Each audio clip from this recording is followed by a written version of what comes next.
Hello everyone, आज के इस यूट्यूब वीडियो में हम लोग देखेंगे सेक्स डिटर्मिनेशन, लिंग निर्धारण की जुधारियों में लिंग का निर्धारण कैसे होता है। आप जानते हैं कि जुधारी यदि हम लिंग के आधार पर देखें तो दो प्रकार के होते हैं, एक लिंगी और द्विलिंगी। द्विलिंगी जुधारियों में एक ही जुधारी में नर व मादा दोनों जनन अंग होते हैं, जबकि एक लिंगी जुधारियों में एक शरीर में सिर्फ नर जनन अंग होता है तथा दूसरे शरीर में मादा जनन अंग होता है।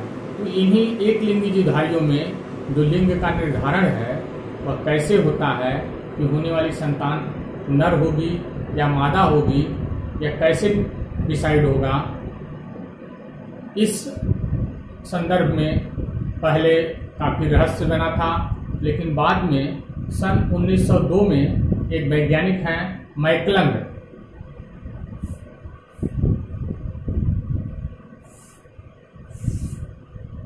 ने chromosomal theory of sex determination दिया। इन्होंने बताया कि लिंग का निर्धारण गुणसूत्रों के द्वारा होता है और ये गुणसूत्र ही होने वाली संतानों में लिंग को निर्धारित करते हैं। तो हम लोगों के पाठ्यक्रम में मानव में लिंग का निर्धारण, पक्षियों में लिंग का निर्धारण तथा मधुमक्खी में लिंग का निर्धारण कैसे होता है, इनके बारे में हमें पढ़ना है। आइए बारी बारी से हम इन तीनों जुधारियों में लिंग के निर्धारण के विषय में पढ़ते हैं। आइए हम लोग मानव में लिंग निर्धारण के बारे में समझते हैं। आप जानते हैं कि मानव में 46 गुणसूत्र अर्थात 23 जोड़ी गुणसूत्र पाए जाते हैं। इस 23 जोड़ी गुणसूत्रों में 22 जोड़ी जो गुणसूत्र होते हैं वो नर और मादा दोनों में एक समान होते हैं, जिन्हें हम ऑटोसोम कहते हैं।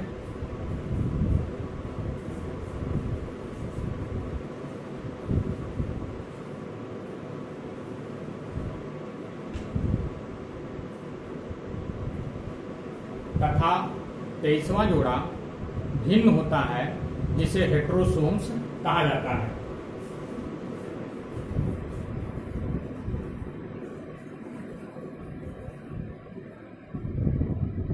तेईसवां जोड़ा मादा में यक्स से प्रदर्शित किया जाता है, जबकि नर में 23वें जोड़े को यक्स और वाई से प्रदर्शित किया जाता है। नर में एक यक्स गुणसूत्र मादा की ही भांति होता है, लेकिन जो दूसरा गुणसूत्र होता है वाई गुणसूत्र, वह यक्स गुणसूत्र से छोटा होता है और यही वाई गुणसूत्र ही मनुष्य में लिंग को निर्धारित करता है कि होने वाली संतान नर होगी या मादा होगी, इसी वाई गुणसूत्र पर निर्भर करता है। यदि युग्मक जनन के समय हम नर में देखें तो दो प्रकार के युग्मक बनते हैं। आप जानते हैं युग्मक जनन के समय प्रत्येक जोड़ी के गुणसूत्रों में से एक गुणसूत्र एक युग्मक में तथा दूसरा गुणसूत्र दूसरे युग्मक में जाता है।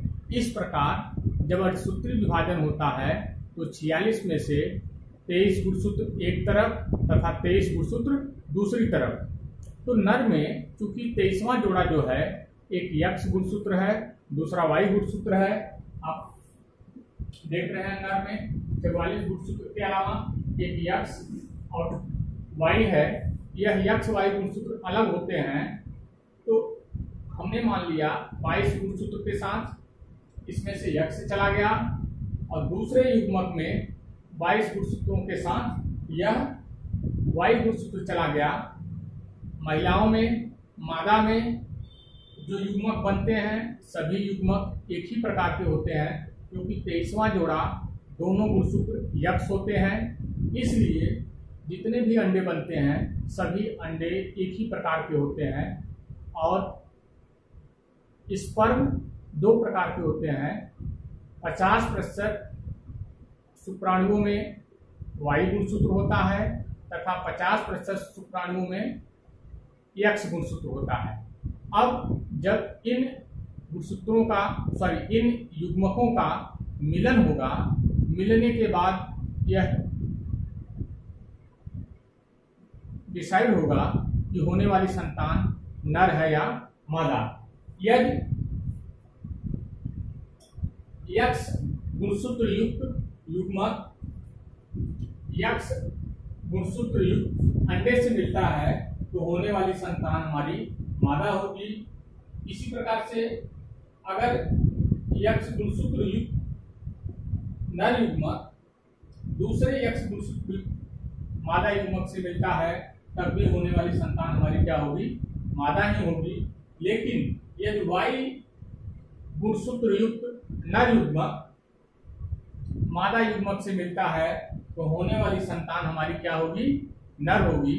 तो मनुष्य में लिंग का निर्धारण यह Y गुणसूत्र ही करता है।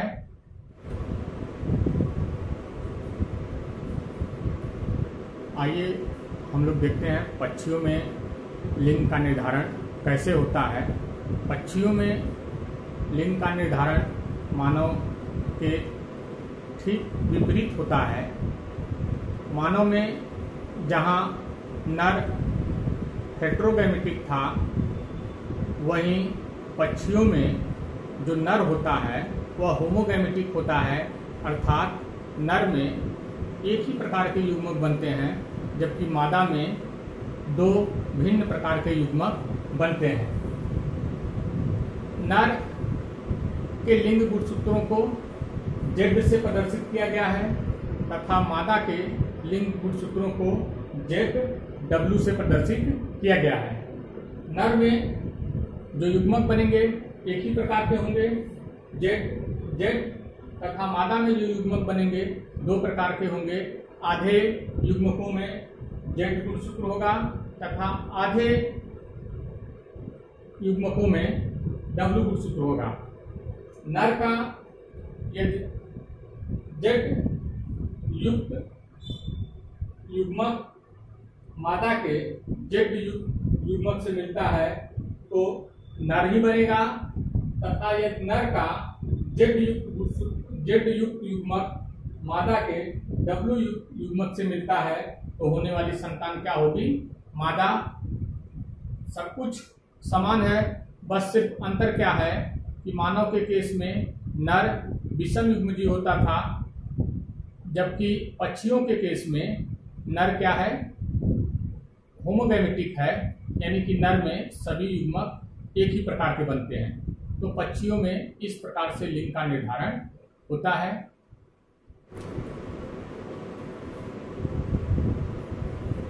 अभी हम लोग मानव एवं पक्षी में लिंग निर्धारण हम लोगों ने पढ़ा। मानव में जहाँ